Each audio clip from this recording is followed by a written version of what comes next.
sudah masuk bulan Ramadan, antum sedekah, nah itu dilipat gandakan dengan kelipatan yang saya pun tidak tahu berapa kali Allah melipat gandakan itu. Antum hari ini membaca Alif Lam Mim, sudah selesai, terus berdiri main handphone. 30 hari ini. Kalau kemudian pekan depan, saya tidak ngerti berapa kali Allah melipat gandakan. Kenapa Allah tidak pernah menceritakan detail balasan orang yang beramal di bulan Ramadan? Tadi para ulama itu mengatakan, li'adhamil jaza, saking gedenya pahala yang menanti bagi orang yang beramal di bulan Ramadan. Kenapa? Ramadan itu lumbungnya amal kesalihan dan lumbungnya pahala. Bismillahirrahmanirrahim.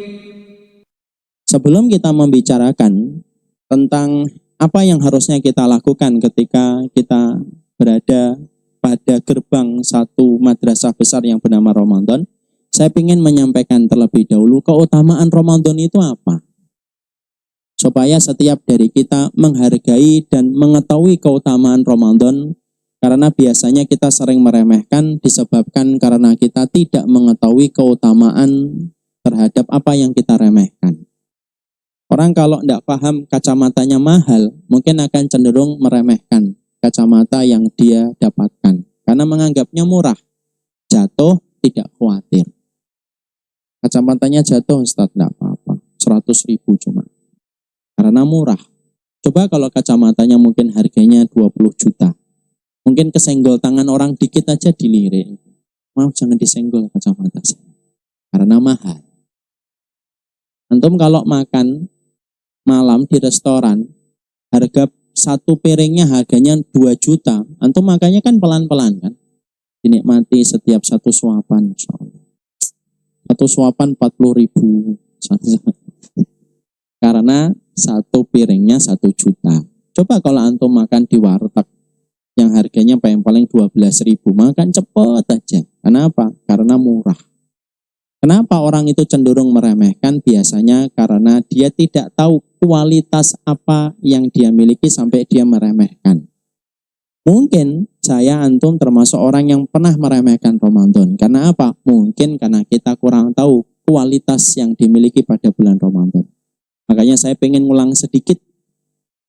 Apa sih keutamaan Ramadan yang kita harus pahami? Karena kita sebentar lagi akan menjadi siswa kembali di bulan Ramadan. Apa itu yang pertama? Ramadan itu yang pertama. Keutamaan Ramadan itu yang pertama adalah Ramadan itu merupakan satu bulan yang mampu melipat gandakan amal kita dengan kelipatan yang tidak terhingga. Itu hanya di bulan Ramadan saja. Jadi ternyata para ulama, salah satunya Ibnu Qudamah rahimahullahu ta'ala itu berkata, ada tiga amal yang Allah berikan pahala dari tiga amal itu, saking besarnya tiga amal itu, saking beratnya tiga pahala dari tiga amal itu, saking gedenya, sampai-sampai nanti timbangan, mizan. Kelak kita di akhirat itu hampir-hampir tidak kuat menanggungnya, saking beratnya pahala yang didapatkan dari tiga amal itu. Jadi ternyata ikhwan di akhirat itu nanti ada tiga amal, yang mana tiga amal ini tidak bisa ditimbang dengan timbangan biasa, tapi harus ditimbang dengan timbangan khusus saking beratnya pahala yang terkandung pada tiga amal itu. Kalau kita analogikan, antum ingat gak ada seorang anak di Karawang namanya Arya? Tahu Arya? Yang gemuk betul itu.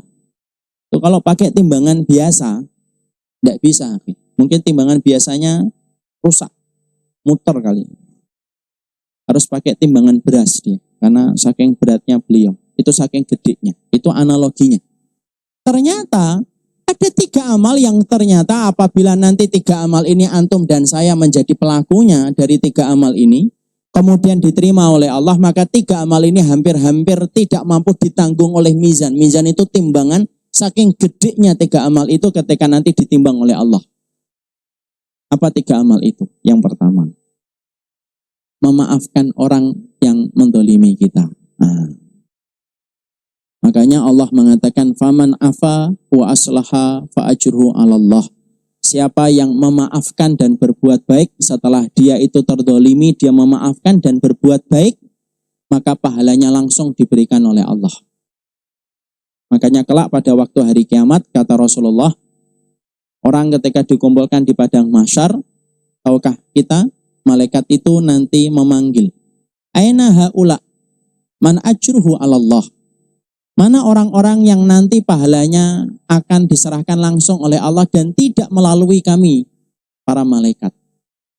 Berdiri, mendatangi suara itu siapa? Orang yang sholat? Bukan. Orang yang sedekah? Bukan.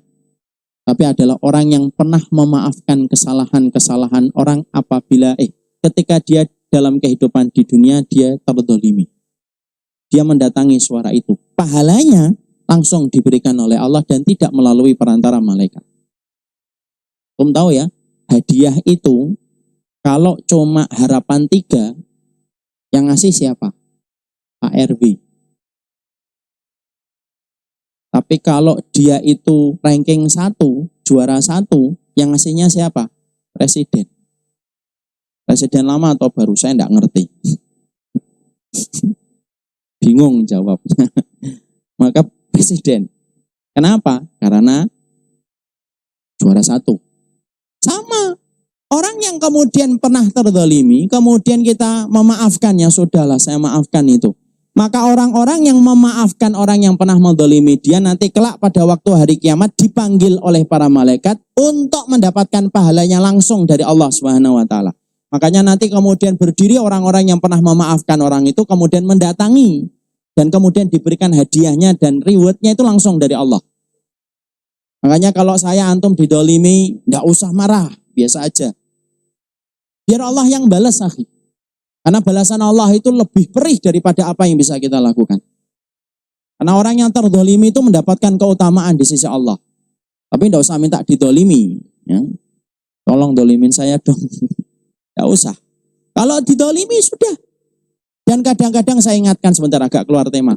Kadang-kadang Allah ngirimkan orang yang mendolimi kita karena sebenarnya Allah itu sedang merencanakan kebaikan untuk hidup kita. Tapi kebaikan itu Allah kemudian berikan setelah kita melewati kedoliman dulu. Rasulullah tidak akan mendapatkan Madinah kalau beliau tidak didolimi di kota Mekah. Mungkin tidak akan ketemu Sa'ad bin Mu'ad, sahabat Ansor yang tadi saya sebutkan. Mungkin tidak akan ketemu dengan Abu Darda, sahabat Ansor yang memiliki keutamaan. Tapi justru Nabi ketemu dengan Madinah, ketemu dengan Abu Darda, ketemu dengan sahabat Sa'ad bin Mu'ad. Kapan? Ketika didolimi di kota Mekah, beliau bertemu dengan penggantinya yang lebih baik di kota Madinah. Itulah kedoliman itu selalu punya hikmah. Saya masih ingat ada salah satu bapak-bapak cerita, dia kerja di bank, difitnah. Akhirnya beliau dipecat secara tidak terhormat. Tidak dapat uang saku. Di salah satu bank konvensional yang terkenal sekali. Beliau pulang, beliau bingung, dia tidak bisa membela karena ternyata alibi yang menuduhnya itu sudah rapi ketika memfitnah beliau. Dia cerita. Pulang ke rumahnya, dia akhirnya suntuk, akhirnya dia mencoba untuk kemudian menyibukkan dirinya. Buat ceker, buat mie, dan akhirnya dia membuat mie ceker dan akhirnya membuat satu gerobak jualan. Ternyata banyak yang suka, punya toko warung yang lebih besar. Banyak yang datang antri, buka cabang, antri lagi, buka cabang, antri lagi.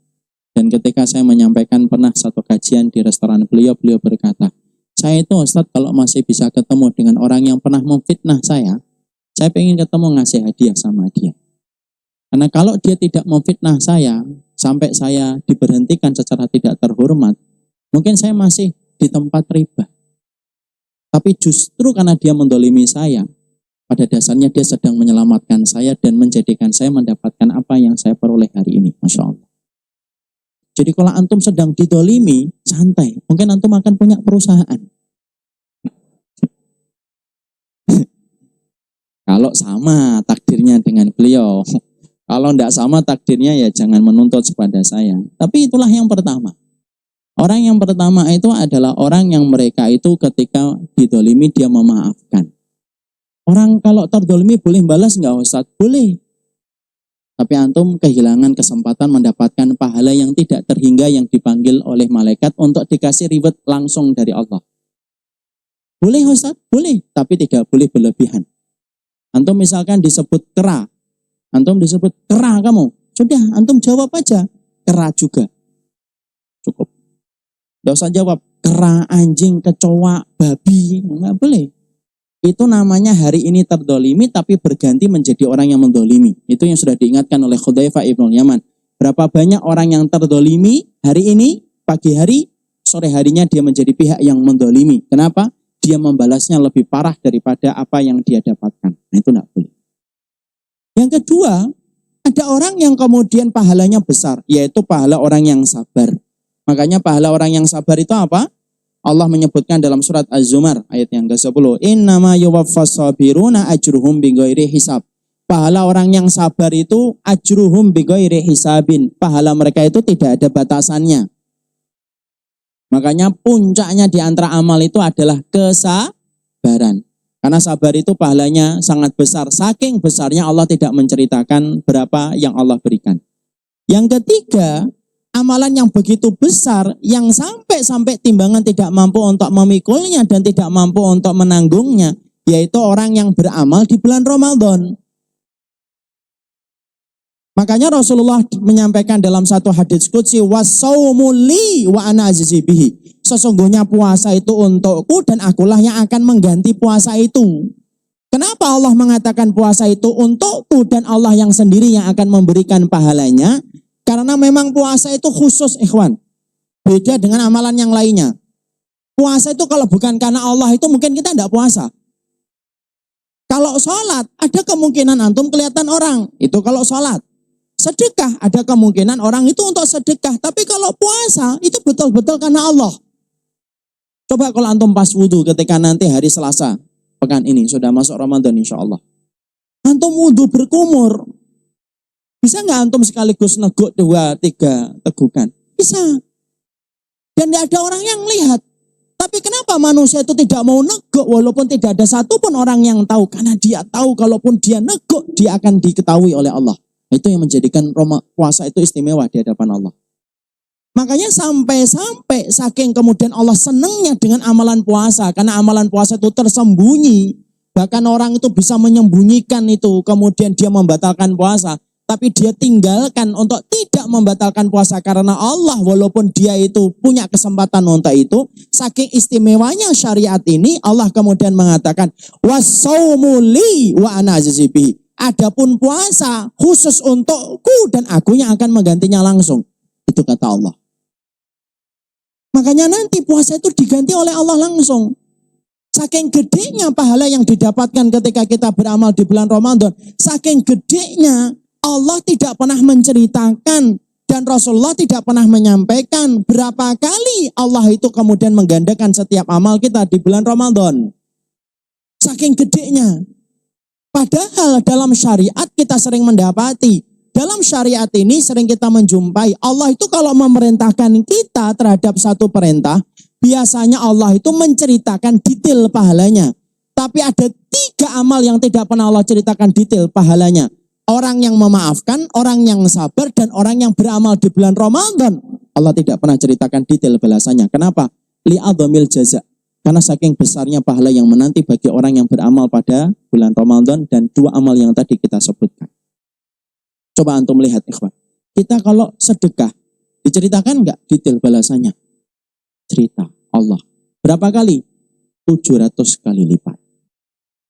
Antum saya baca Quran, diceritakan detail enggak balasannya oleh Nabi? Diceritakan detail, mangkara harfa min kitabillah falahul hasanah wal hasanatu bi asyri amsaliyah. Orang yang membaca Al-Quran 1 hurufnya itu dilipat gandakan 10 kali lipat. Dan Rasulullah tidak mengatakan alif lam mim 1 huruf, tapi alif 1 huruf, lam 1 huruf, mim 1 huruf. Detail. Antum dikir pagi, dikir petang. Detail Rasulullah menyampaikan. Orang yang dikir pagi, orang yang dikir petang sama dengan membebaskan 4 budak. Antum jihad, detail balasannya. Dinikahkan dengan 72 bidadari, diamankan nanti urusan ketika dia dikumpulkan di padang akhirat, kemudian dia diberikan surga dekat dengan kedudukan para nabi. Kita kemudian sholat syuruk, detail itu balasannya. Orang-orang yang sholat syuruk itu mendapatkan pahala sebagaimana pahala umrah. Antum nyari ilmu waktu pagi di masjid, detail sebagaimana orang yang melaksanakan umrah. Rata-rata setiap amal itu diceritakan detail balasannya oleh Allah. Tapi puasa, Allah tidak pernah ceritakan detail. Berapa kali Ustaz dilipat gandakan? Saya tidak ngerti. Kalau antum sedekah 700 kali lipat, itu hari ini. Tapi kalau antum pekan depan, sudah masuk bulan Ramadan, antum sedekah, nah itu dilipat gandakan dengan kelipatan yang saya pun tidak tahu berapa kali Allah melipat gandakan itu. Antum hari ini membaca Alif Lam Mim, sudah selesai, terus berdiri main handphone. 30 hari ini. Kalau kemudian pekan depan, saya tidak ngerti berapa kali Allah melipat gandakan. Kenapa Allah tidak pernah menceritakan detail balasan orang yang beramal di bulan Ramadan? Tadi para ulama itu mengatakan, li'adhamil jaza, saking gedenya pahala yang menanti bagi orang yang beramal di bulan Ramadan. Kenapa? Ramadan itu lumbungnya amal kesolihan dan lumbungnya pahala. Dan Allah berikan itu ketika hanya di bulan Ramadan. Kenapa? Setiap waktu memiliki keutamaan yang berbeda di sisi Allah. Dan Ramadan itu berbeda keistimewaannya di sisi Allah. Saking gedenya itu. Makanya coba antum melihat, ini saya ambilkan analogi, saya sering ulang-ulang analogi ini. Antum kalau dapetnya ada seorang suami pengen ngasih hadiah sama istrinya, kalau hadiahnya murah, diceritakan atau dirahasiakan? Ceritakan, karena hadiahnya murah. Nanti kalau kamu bisa masak opor ayam, saya kasih hadiah. Hadiahnya apa, Bi? Makan Padang. Kenapa diceritakan? Karena murah. Oh, nasi Padang kok diboikot? Ada-ada aja.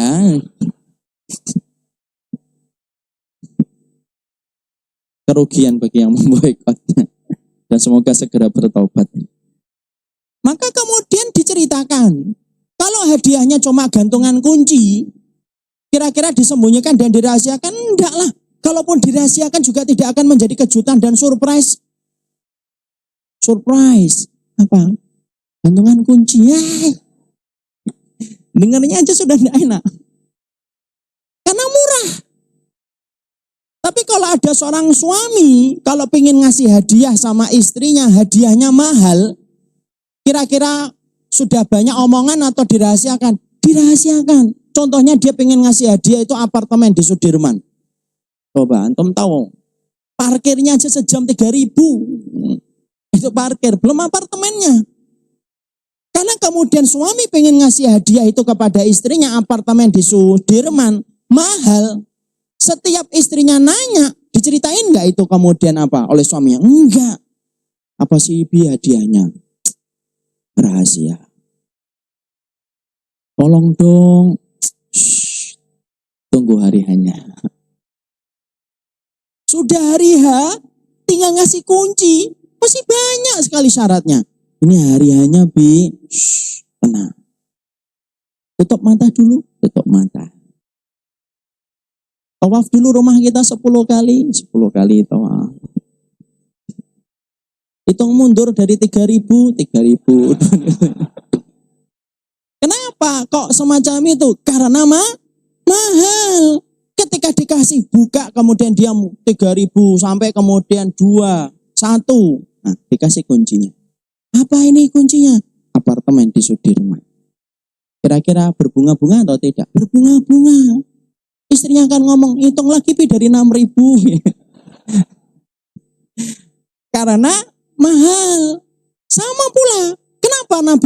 Kenapa kemudian Allah tidak pernah menyampaikan pahala Ramadan itu? Cuma disampaikan wasaumuli wa ana ajizibihi. Puasa itu untukku, aku yang menggantinya langsung. Kenapa enggak malaikat? Karena biasanya yang ngasih pahala itu malaikat.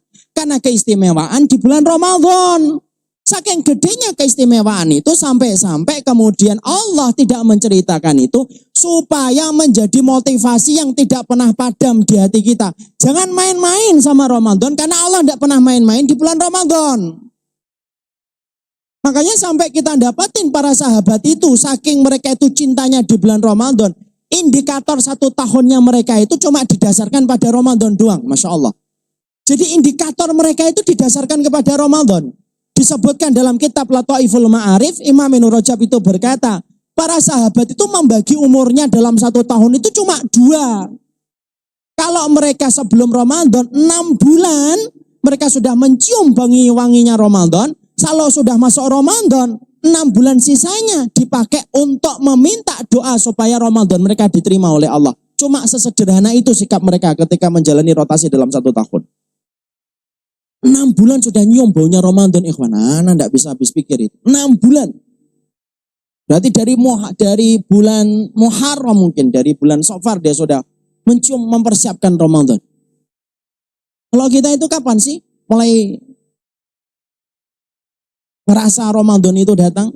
Ya kalau ngelihat iklan sirup marjan,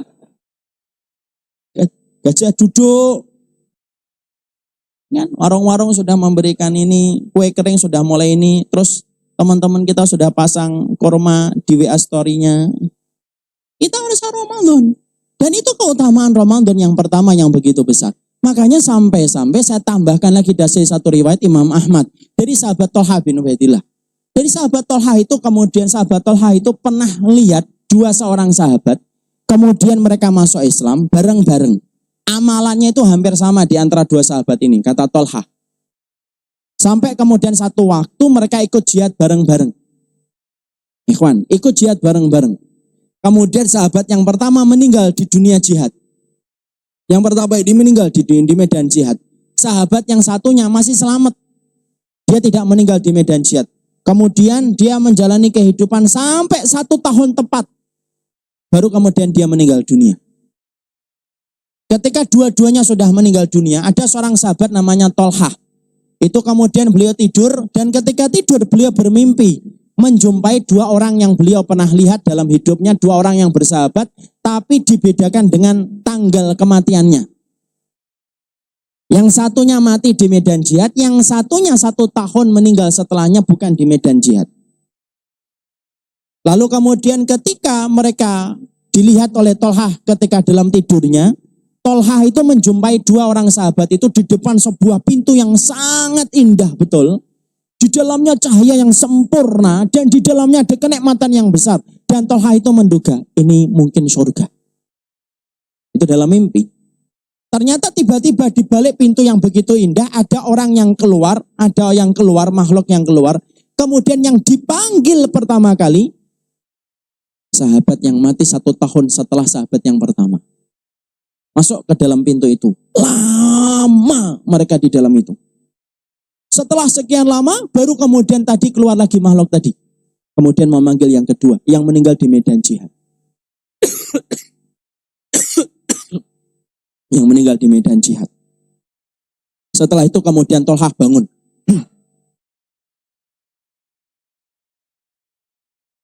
Kemudian Tolha bangun.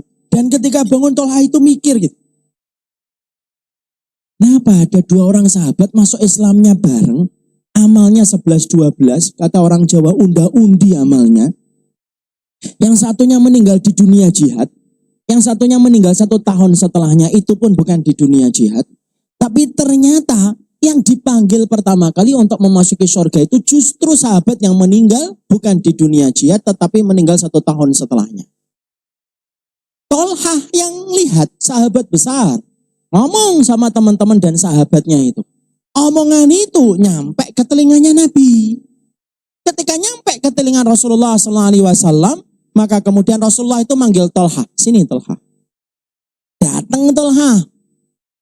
Dan ketika sahabat Tolha itu kemudian datang, kemudian Rasulullah itu bertanya, ayo cibuka.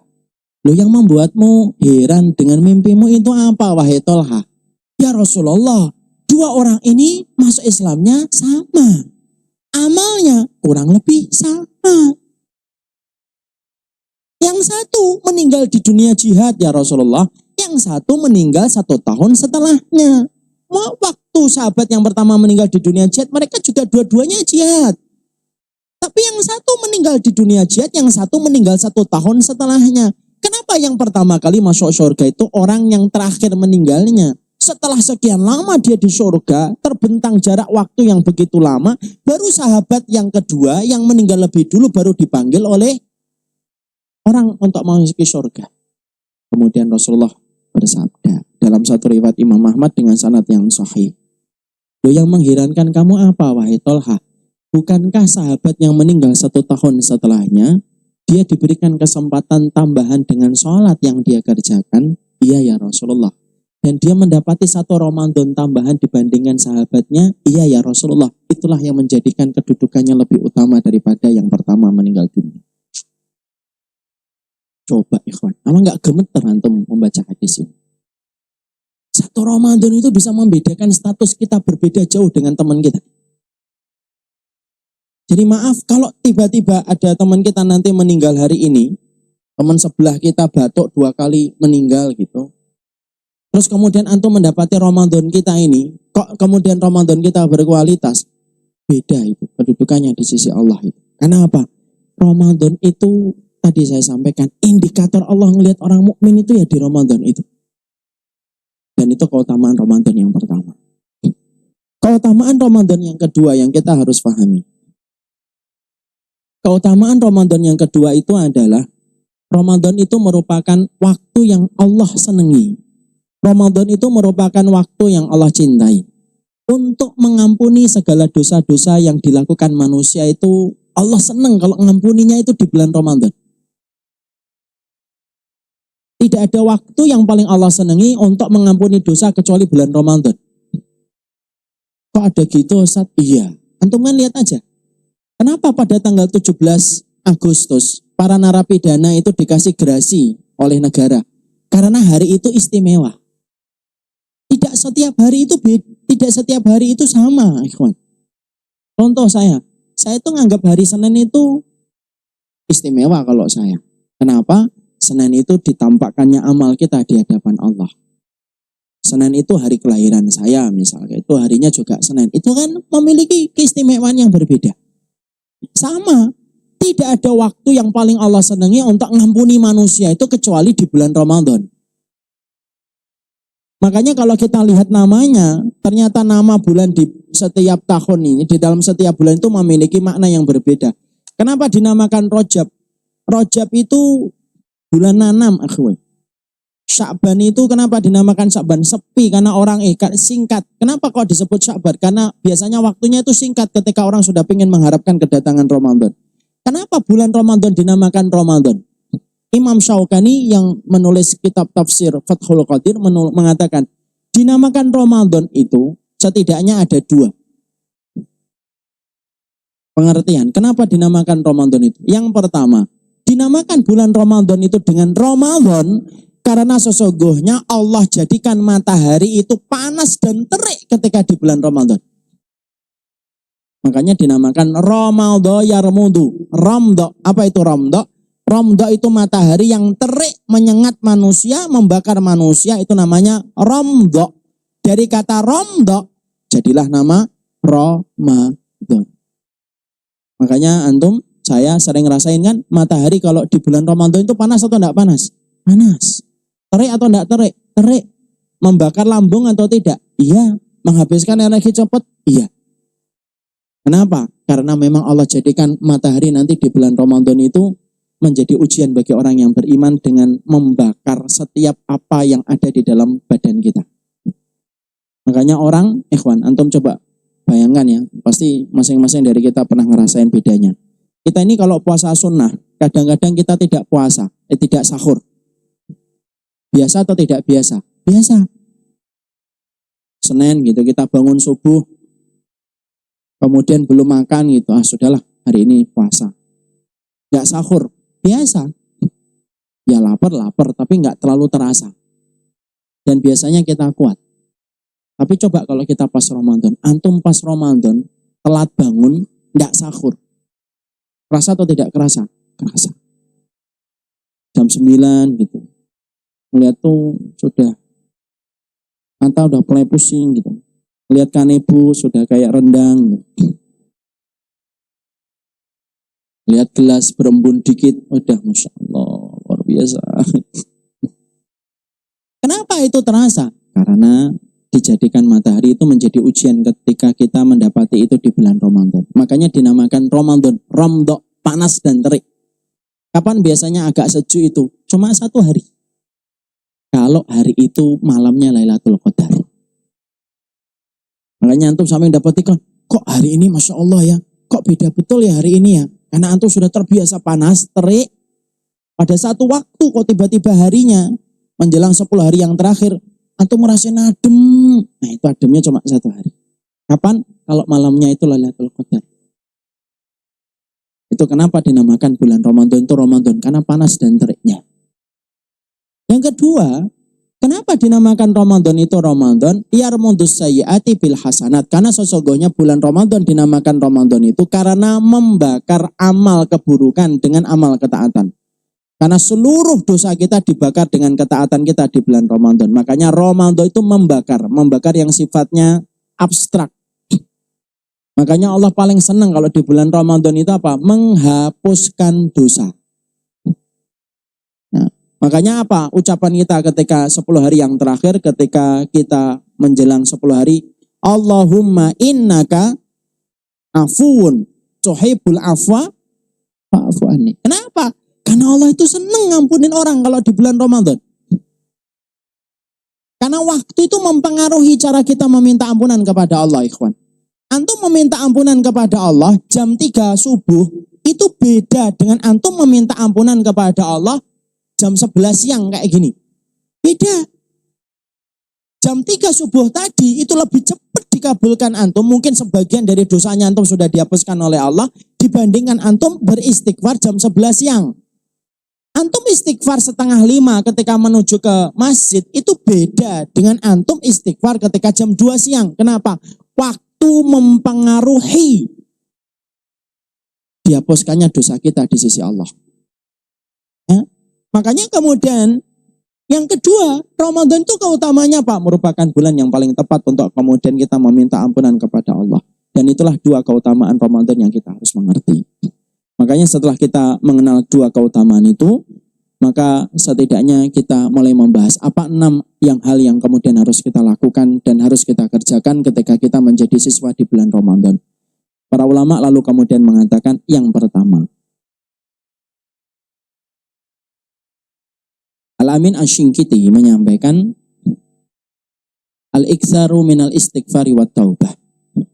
Yang pertama itu menjelang hari-hari akan memasuki bulan Ramadan itu tolong diperbanyak istighfar dan tobat kita kepada Allah Subhanahu wa taala.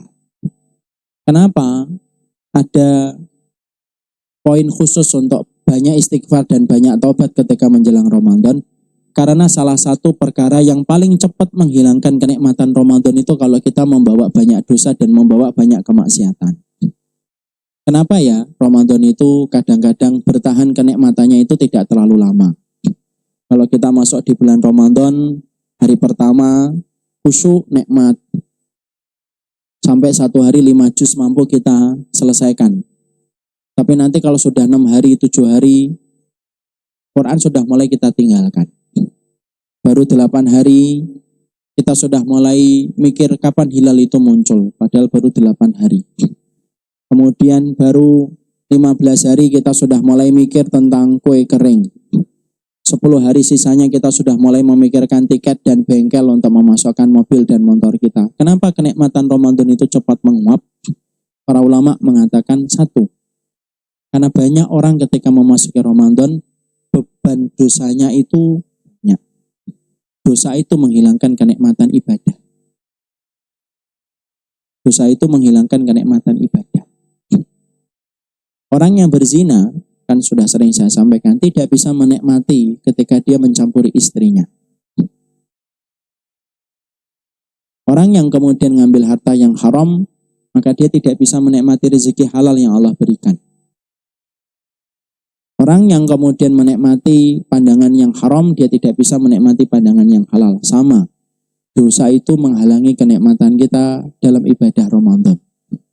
Jadi kalau ada orang memasuki bulan Ramadan, kata beliau, Al-Amin Asy-Syinkiti, kok dia memasuki bulan Ramadan, tetap masih banyak membawa beban dosa dan masih tetap membawa beban kemaksiatan, pasti kenikmatan Ramadan tidak pernah bertahan lama kecuali dalam hitungan hari. Dan itulah yang sering kita dapatkan dalam diri kita. Kita ini Masya Allah. Kalau kemudian sudah mulai memasuki awal-awal Ramadan itu nikmatnya itu terasa luar biasa. Baca Qurannya luar biasa. Tapi setelah itu cepat hilang. Dan itulah yang menjadikan kita harus memperbanyak istighfar dan taubat. Kita taubat habis ini yang masih ingat kepada dosa-dosa besarnya, meninggalkan sholat, mendolimi, dan banyak dosa-dosa yang lainnya, ambil sholat taubat, kita bersimpuh, kita meminta supaya dikurangi dan dihapuskan dosa kita sebelum Ramadan itu datang, supaya kenikmatan Ramadan itu bertahan lama. Istighfar juga. Meminta maaf Ustaz, kalau meminta maaf segera. Dan tidak usah dikhususkan di bulan Ramadan ketika menjelang bulan Ramadan. Kita meminta maaf karena kita ngerasa dosa sama fulan, langsung minta maaf. Supaya dosa itu tidak menjadi perkara yang menguapkan kenikmatan Ramadan dan menghilangkan kenikmatan Ramadan. Apakah harus minta maaf? Enggak. Menjelang Ramadan ada syariat minta maaf? Tidak ada syariat minta maaf. Tapi kalau antum punya salah, minta maaf. Ingatnya baru sekarang, ya sekarang. Karena dosa itulah yang akan menjadikan kita nanti kehilangan kenikmatan momentum Ramadan sampai akhirnya. Padahal antum tahu ikhwan, sambilkan perkataan Imam Rajab. Ramadan itu ada 10 hari jumlahnya 3. Kalau ada orang 10 hari yang pertama di bulan Ramadan diterima oleh Allah, dijadikan pada 10 hari yang kedua lebih baik daripada 10 hari yang pertama, kata Imam Rajab. Kalau ada orang 20 hari yang pertama diterima oleh Allah, Allah akan jadikan dia pada 10 hari yang terakhir lebih baik daripada 20 hari pertama di bulan Ramadan. Kenapa? Karena itulah yang kita rasakan. Kalau kita betul-betul diterima semua amal Ramadannya kita, puncak parade kenikmatan Ramadan itu pada 10 hari yang terakhir. Kenapa kita bisa menikmati 10 hari yang pertama, tapi kita gagal menikmati 20 hari yang terakhir di bulan Ramadan? Itu dosa. Itu pasti karena dosa. Dosa yang dia bawa sebelum Ramadan, diseret sampai masuk pada gerbang Ramadan. Ketika sudah masuk gerbang Ramadan, dosa itu yang menghilangkan kenikmatan tarawih. Dosa itu yang menghilangkan kenikmatan murotal Quran. Dosa itu yang menghilangkan kenikmatan zikir. Dosa itu yang menghilangkan kenikmatan kita dalam ibadah Ramadan kita. Makanya sholat taubat, kalau ada yang merasa masih melakukan dosa besar, minta maaf kalau kemudian ada yang melakukan kemudian kesalahan, dan itu bukan karena berkaitan Ramadan, tapi karena untuk membersihkan dosa kita sebelum Ramadan itu akan kita dapat. Ada enggak Ustadz syariat meminta maaf menjelang Ramadan? Tidak ada syariat minta maaf khusus untuk kita minta ketika menjelang Ramadan. Nanti tidak usah antum nulis kata-kata puitis, tangan tidak lagi mampu berjabat, kaki tidak mampu melangkah, tidak usah. Itu berarti stroke ringan. Tidak usah itu ditulis. Langsung minta maaf saja sama orang yang kita kemudian melakukan kesalahan. Ya, karena itu merupakan perkara yang kita maksimalkan yang pertama kali. Yang kedua, para ulama lalu kemudian menyebutkan yang kedua, yaitu adalah memperbanyak doa. Supaya kita nanti disampaikan untuk sampai di bulan Ramadan, karena kita tidak pernah tahu apakah kita sampai di bulan Ramadan ataukah tidak. Walaupun hitungannya tinggal menghitung hari. Walaupun hitungannya tinggal menghitung hari. Mungkin 6 hari lagi kita memasuki Ramadan. Tapi kita tidak pernah tahu apakah ajal kita dan umur kita sampai di bulan Ramadan ataukah tidak. Tidak ada batasan yang paling tipis dalam kehidupan kita kecuali batasan ajal. Berapa banyak orang yang pakai peci di waktu pagi yang melepaskan pecinya orang lain di waktu siang. Ketika dia dilucuti bajunya dan dimandikan. Berapa banyak orang yang pakai kacamata di waktu siang yang melepaskan kacamatanya orang lain ketika dia akan dikafani. Dan berapa banyak orang yang memasukkan kunci di waktu sore yang mengambil kunci itu orang lain ketika dia sudah tergeletak bersimbah darah di atas aspal ketika dia meninggal dunia. Batasan ajal itu tipis. Saya punya teman, sahabat saya, H-2 menjelang Ramadan meninggal dunia. Siapa yang tahu kita itu akan sampai di bulan Ramadan? Kalau kita khawatir bahwasanya kita tidak sampai di bulan Ramadan, ada cara syar'i yang disampaikan oleh para ulama.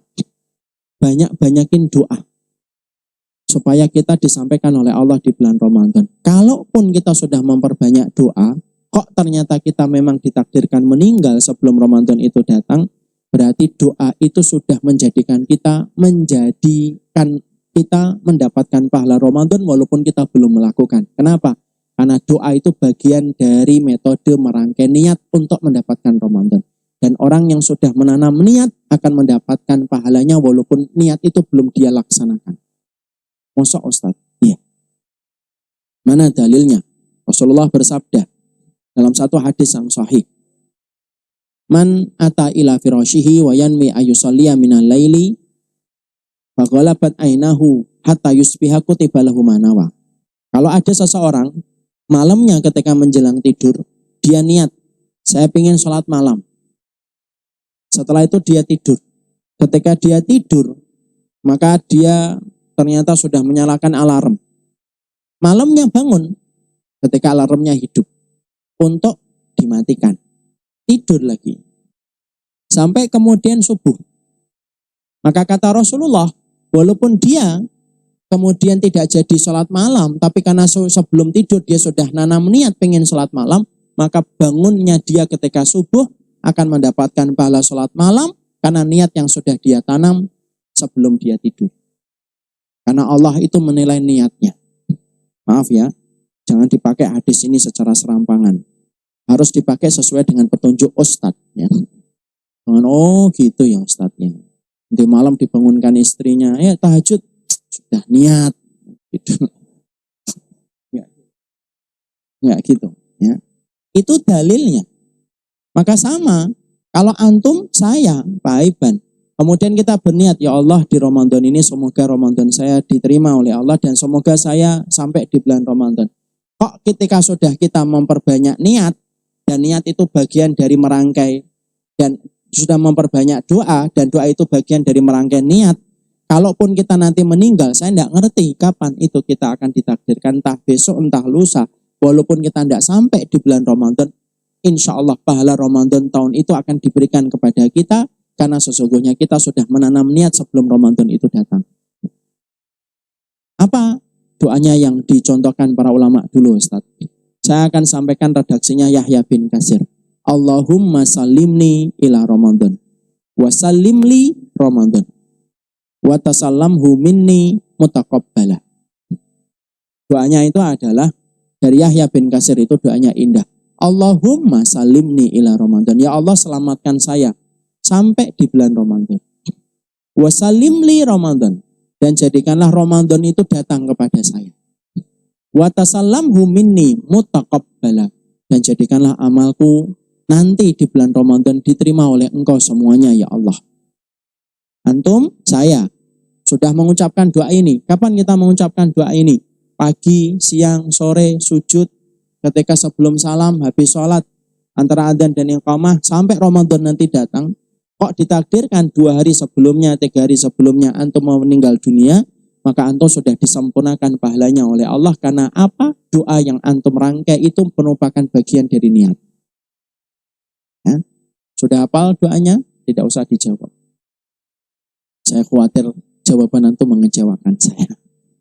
Mari kita doa bareng-bareng. Allahumma salimni ila Ramadan wa salimli Ramadan wa tasallamhu minni mutaqabbala. Coba cari di YouTube, cari nanti kemudian di internet, nanti coba kalau saya punya kesempatan nanti saya suruh admin Instagram saya untuk posting tentang doa itu. Kita ucapkan doa itu.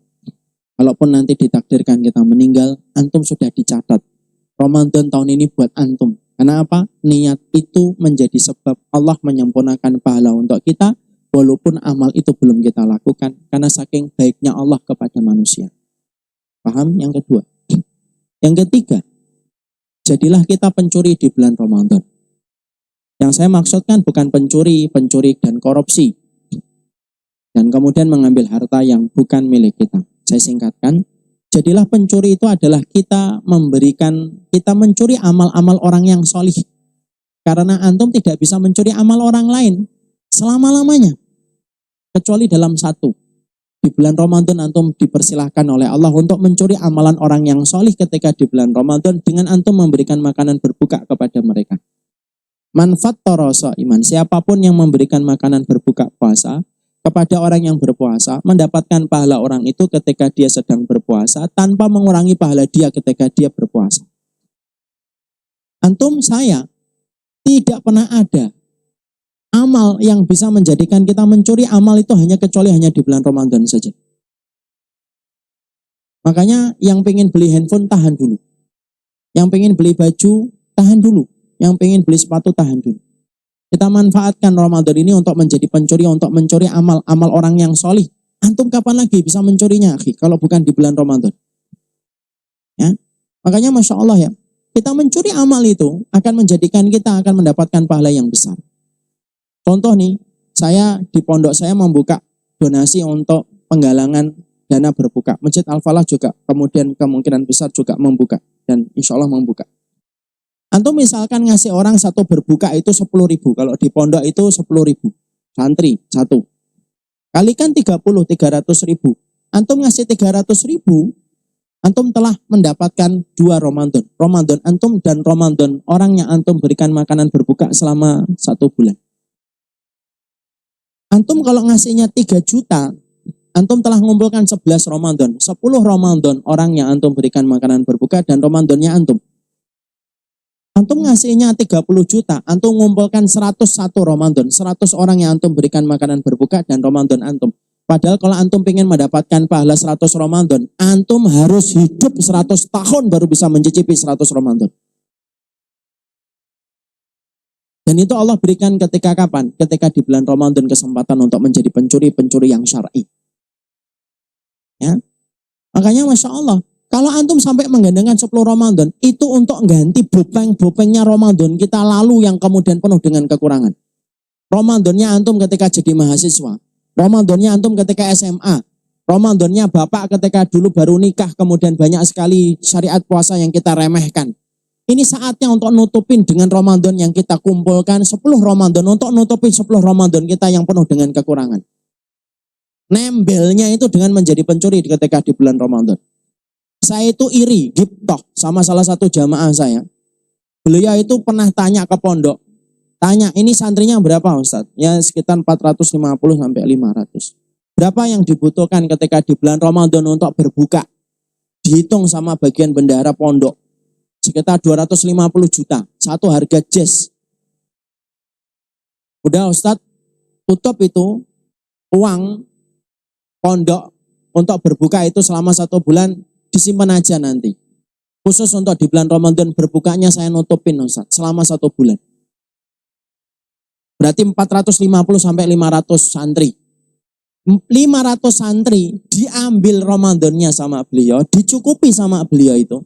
Seakan-akan beliau itu, kalau saya ngelihat beliau pas lagi berbuka puasa itu, seakan-akan itu saya ngelihat beliau itu lagi buka puasa dengan kurma, itu ada 500 Ramadan yang ngikutin di belakang itu ketika saya ngelihat. Dan orangnya tidak mau diceritain kepada orang lain. Saya justru tahunya dari para ustadz ketika menyampaikan itu karena dia bagian dari jamaah saya. Tapi beliau nggak pernah cerita. Jadi kalau pas saya lagi berbuka puasa sama beliau pada tahun itu, saya ngelihat dia makan kurma itu, saya ngeliatin kayak 500 santri itu sedang ngirimkan Ramadannya kepada beliau. Jazz 250 juta.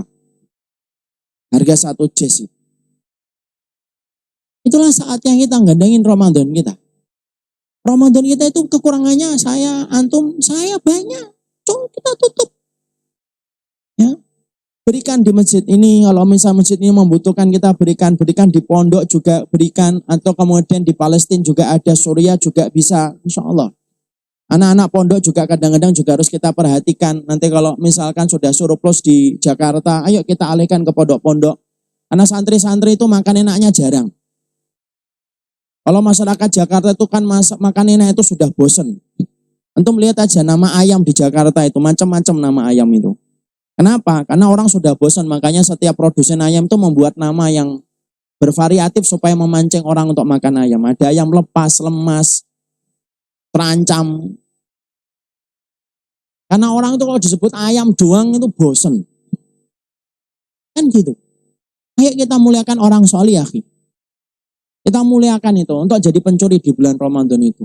Karena apa? Pemburu surga itu selalu sensitif untuk melihat segala investasi yang bisa menjadikan dia itu dimuliakan dengan investasi itu. Dan itu menjadi pencuri di bulan Ramadan. Anak tidak punya uang statik 3 juta, 300 ribu, 10 Ramadan. 300 ribu misalkan sini, kalau misalkan sini 15 ribu. 150 ribu, sudah kemudian berapa orang itu? 10 orang. Berarti kemudian 450 ribu satu orang. 450 ribu dah satu orang, antum mengambil pahala Ramadannya. Dan itu menjadi pencuri di bulan Ramadan. Karena apa? Bisa jadi ada amal kita yang belum maksimal, dimaksimalkan dengan amal yang lainnya. Itu yang ketiga. Yang keempat, yang kemudian harus kita mengerti. Yang keempat, jangan membawa kemunafikan sampai Ramadan itu datang. Karena Ramadan itu identik dengan keimanan.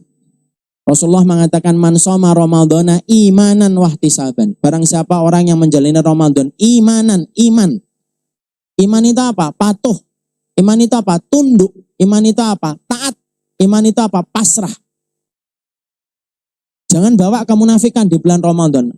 Karena orang munafik yang menjalani Ramadan, orang munafik itu Ramadan, tapi Ramadannya tidak akan pernah disisakan untuknya pahala. Karena apa? Orang munafik itu adalah orang yang ditiadakan pahalanya oleh Allah. Ciri khasnya orang munafik itu 5. Siapapun di hari kita yang pernah memiliki sifat 5 ini, ayo tobat dari kemunafikan ini. Karena orang munafik yang menjalani Ramadan tidak akan diterima satu jengkal pun dari Ramadan yang dia jalani. Dan sifatnya orang munafik itu 5. 1, benci kepada Rasulullah. 2, benci kepada apa yang disampaikan Rasulullah, walaupun cuma satu syariat dibenci. Kalau saya dan antum pernah benci syariat 1, istighfar kita kepada Allah, supaya tidak membawa rona-rona kemunafikan itu sampai di bulan Ramadan. Yang ketiga, mendustakan Rasul. Mendustakan Rasul itu tidak percaya kalau Nabi Muhammad itu Nabi dan Rasul.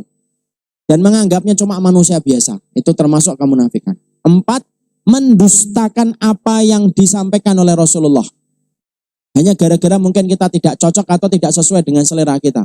Ada yang ngomong, ini kalau syariat ini, ya saya cocok. Tapi yang ini saya tidak mau. Itu termasuk rona penyakit kemunafikan. Yang kelima, yaitu adalah orang yang senang kalau orang kafir menang, tapi sedih kalau orang muslim yang menang. Atau sebaliknya, dia sedih kalau melihat muslim itu menang, tapi sedih kalau melihat orang kafir itu kalah. Nah itu kemunafikan. Sampai bawa 5 ini, atau salah satunya, masuk ke bulan Ramadan, tidak diterima sejengkal pun apa yang dilakukan olehnya ketika di bulan Ramadan, karena kemunafikan itu tindakan subversif manusia kepada Allah. Dan itu yang kita harus mengerti. Itu yang keempat. Berlindung dari kemunafikan ketika kita sudah akan memasuki bulan Ramadan. Yang kelima, yang penting pula untuk kita mengerti, yang kelima, tolong dipersiapkan seluruh ilmu yang kita bisa gali dari Ramadan itu. Karena orang yang menjalani Ramadan dengan ilmu tidak pernah sama dengan orang yang menjalani Ramadan tanpa ilmu. Maaf ya Pak, Bapak duduk di sini, kemudian setelah ini nanti di dalam rumah membuka kitab fikih tentang Ramadan. 1 hari difokuskan untuk menggali tentang Ramadan. Nanti Bapak masuk di bulan Ramadan, itu pahalanya berbeda dengan temannya kita yang tidak pernah tertarik mempelajari tentang Ramadan dan tidak pernah tertarik mempelajari fikihnya Ramadan. Kenapa? Tidak pernah sama antara orang yang berilmu dan tidak berilmu di hadapan Allah. Kenapa? Allah paling senang ketika ibadah itu dilakukan sama orang yang faham terhadap syariat yang Allah turunkan. Makanya tolong nih, masih ada waktu 6 hari. Yang belum punya kitab fikih Ramadan, beli sebentar, baca sama-sama sama istrinya.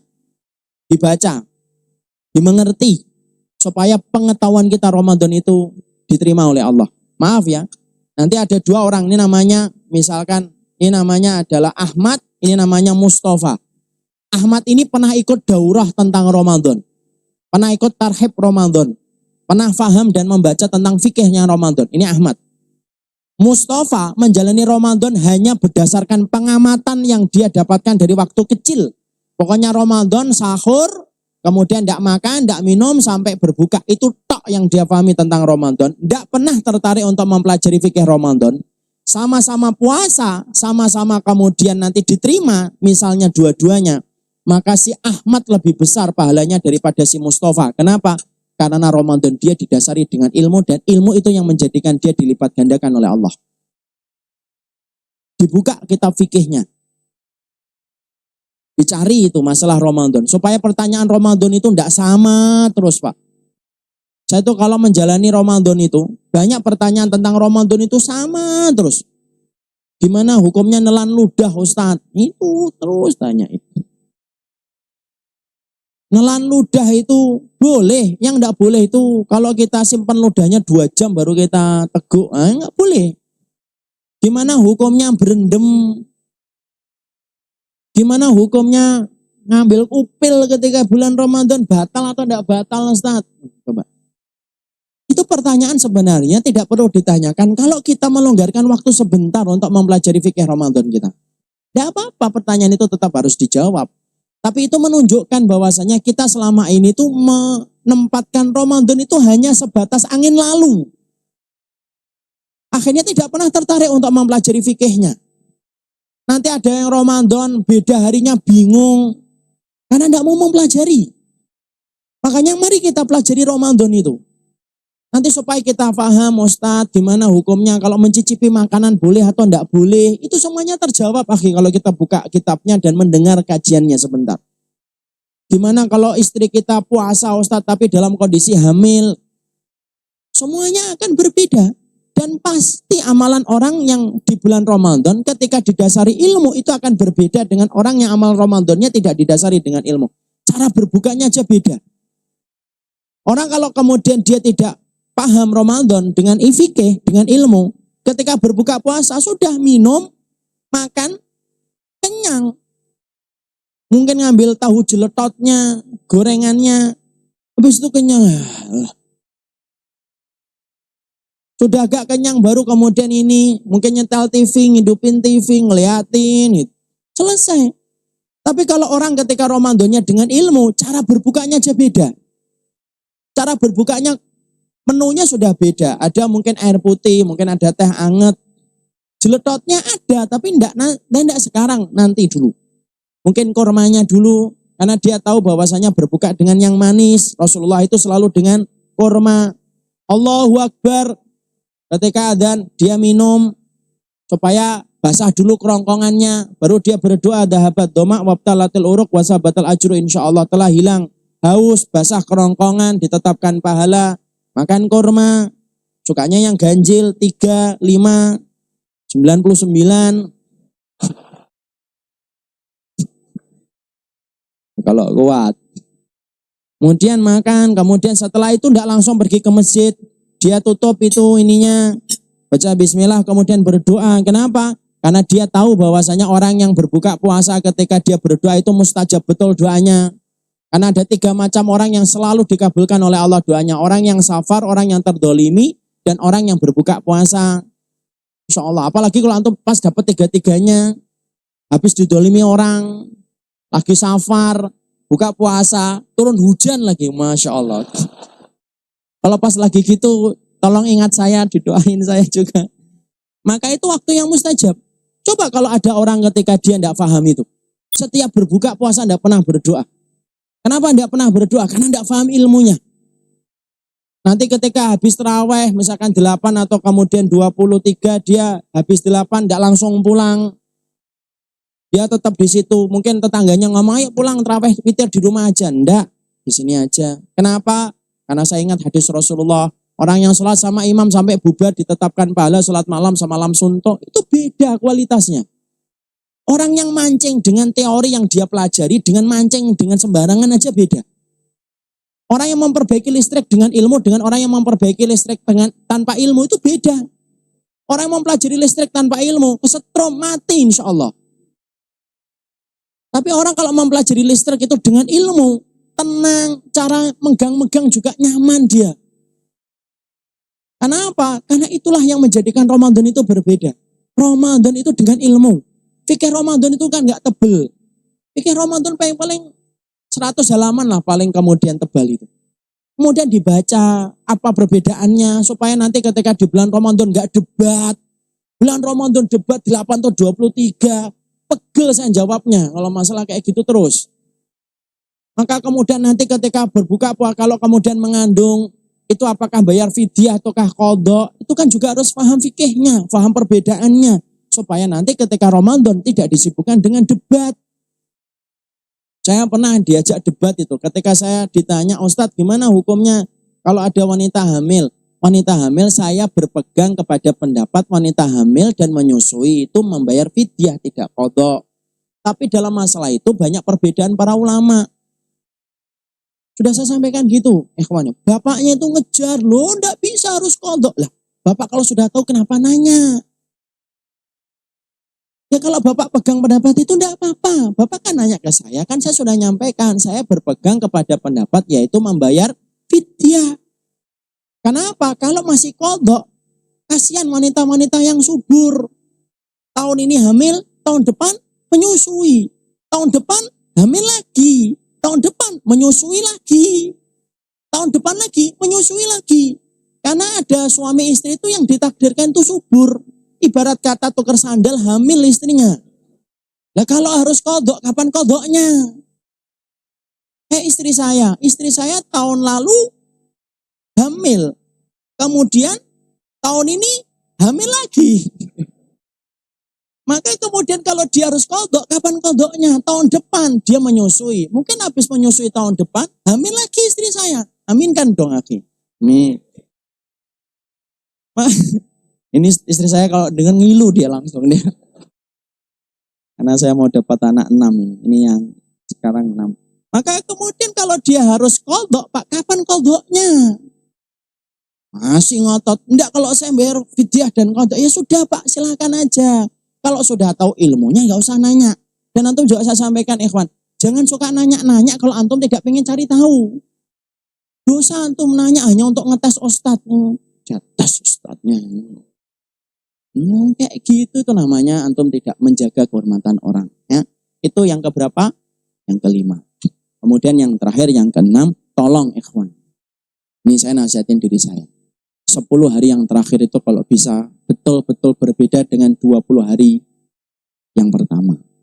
Entah itu gimana caranya antum tolong. Mulai sekarang dibuat reng-rengan dan bagaimana rencananya. Karena justru kita ngeri ya. Pada 10 hari yang terakhir itulah kita malah justru kehilangan fokusnya pada Ramadan. Padahal kalau pacuan kuda yang paling menentukan itu putaran yang terakhir. Antum kalau lihat F1 itu yang paling mendebarkan itu putaran terakhirnya. Karena itu menentukan. Karena kita ingat hadis Rasulullah, innamal amalu bil khawatim. Seluruh amal itu ditentukan penutupnya. Penutupnya Ramadan itu 10 hari yang terakhir.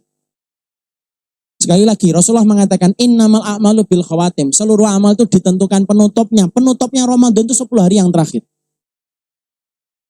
Tapi justru kita sedihkan hari ini kita mikir tiket, bengkel itu justru 10 hari yang terakhir. Kue kering 10 hari yang pertama nggak mikir. 10 hari yang terakhir kue kering, mana kemarin yang iklan kue kering 10% diskonnya. 10 hari yang terakhir. Bahkan para ekonom itu mengatakan perputaran uang yang paling tinggi dalam rotasi 1 tahun itu paling tinggi H-5 sampai hari bulan Lebaran. Itu muternya uang paling tinggi dalam 1 tahun di Indonesia.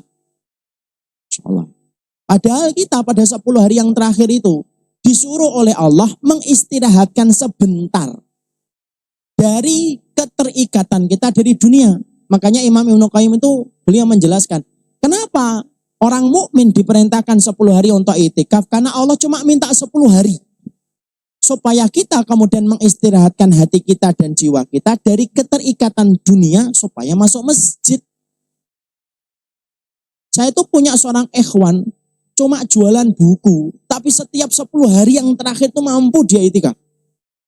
Kadang-kadang rezeki kita jauh lebih banyak daripada beliau. Gaji kita lebih besar daripada beliau.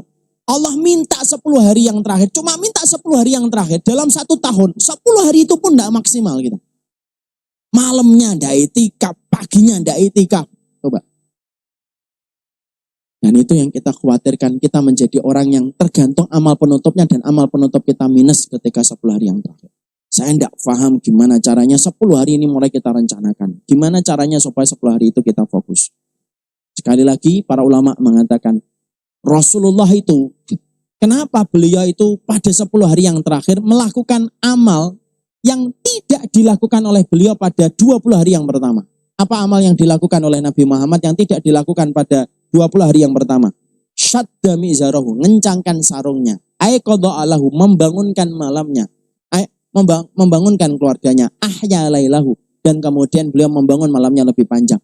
3 itu tidak dilakukan Nabi 10 hari yang pertama, tidak dilakukan Nabi 10 hari yang kedua. Itu justru dilakukan oleh Nabi pada 10 hari yang terakhir. Makanya mulai sekarang harus kemudian direncanakan bagaimana ketika nanti 10 hari yang terakhir. Apapun itu, antum lebih tahu terhadap kehidupan kita masing-masing.